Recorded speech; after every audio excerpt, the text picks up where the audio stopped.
Bonjour à tous, aujourd'hui on se retrouve pour une nouvelle vidéo pour vous présenter Jurivia, révision des clauses, qui est le chat GPT créé par moi-même, Sofiane Andresmas, qui a vocation à revoir et rééquilibrer les clauses contractuelles. Comment ça fonctionne? C'est très simple. Vous allez copier-coller votre clause, ici une clause de limitation de responsabilité. Donc, je mets ma clause. Et là, vous allez avoir l'IA qui va vous demander justement quelle partie vous représentez et quel type de clause vous voulez. Enfin, est-ce que vous voulez que la clause soit rééquilibrée ou qu'elle soit plutôt avantageuse pour votre partie?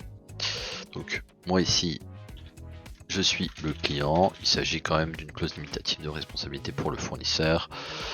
Nous voyons que la responsabilité du fournisseur pour toute réclamation liée à l'exécution du présent contrat est strictement limitée aux dommages directs prouvés subis par le client. Donc, il faut des preuves. En aucun cas, le montant total des réparations dues par le fournisseur ne pourra excéder 10% des sommes effectivement versées par le client au fournisseur au cours des 12 derniers mois. Ça peut être dérisoire selon le business.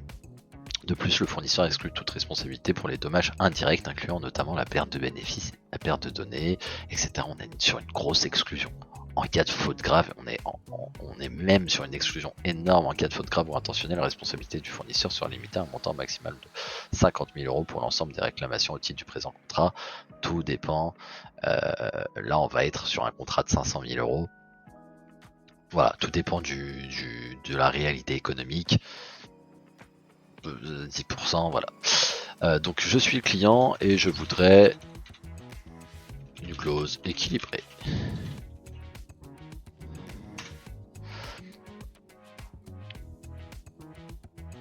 Donc tout d'abord, ce qu'il va faire, c'est qu'il va vous donner les risques potentiels de cette clause. Ok?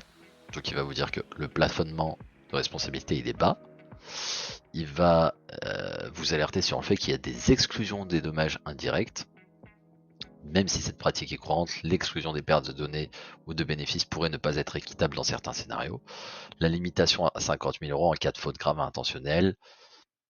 Voilà, cette limite peut sembler basse et puis tout dépend de la réalité de l'économie.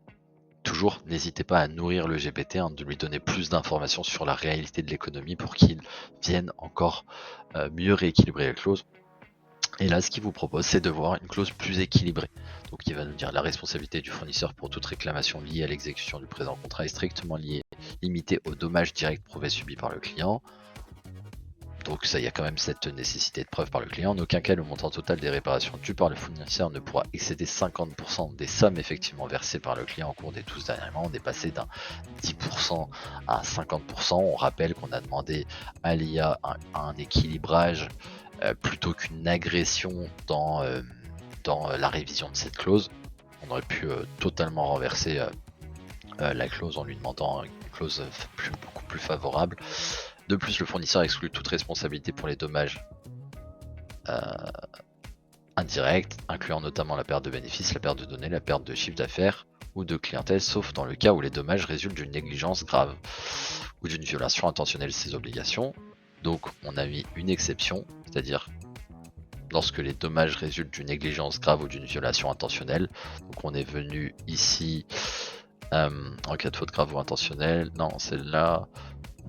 Donc là il y avait, oui, même si le fournisseur était informé de la possibilité de tel dommage. Donc là on avait une exclusion totale. Et là du coup l'IA est venue ajouter à laisser cette exclusion. Mais par contre, elle a mis sauf dans les cas où ces dommages résultent d'une négligence grave ou d'une violation intentionnelle.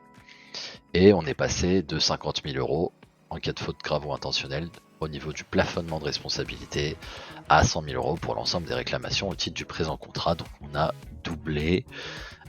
C'est un échantillon. Ça fonctionne comme ça dépend les clauses, ça dépend la ressource que vous lui mettez. On est sur une clause très simple, donc qui va venir vous donner de la valeur, vous avertir des risques, et on a juste après la justification pour la partie adverse. Donc ça c'est le commentaire que vous pouvez lui copier-coller ou revisiter un petit peu. Vous lui dites cette révision propose un juste équilibre en prenant en compte les intérêts des deux parties. D'un côté elle protège toujours vous, En tant que fournisseur, en limitant votre responsabilité à un niveau raisonnable, 50% des sommes versées sur 12 mois et un plafond de 100 000 euros en cas de faute grave. D'un autre côté, elle nous offre à nous, en tant que client, une meilleure protection dans des scénarios critiques, en incluant une responsabilité pour les dommages indirects en cas de négligence ou faute grave. C'est un compromis. Voilà, ce compromis renforce la confiance mutuelle et garantit une certaine équité, sans pour autant vous exposer, vous en tant que fournisseur, à des risques disproportionnés. Ça, c'est l'argumentation que vous pouvez mettre en commentaire.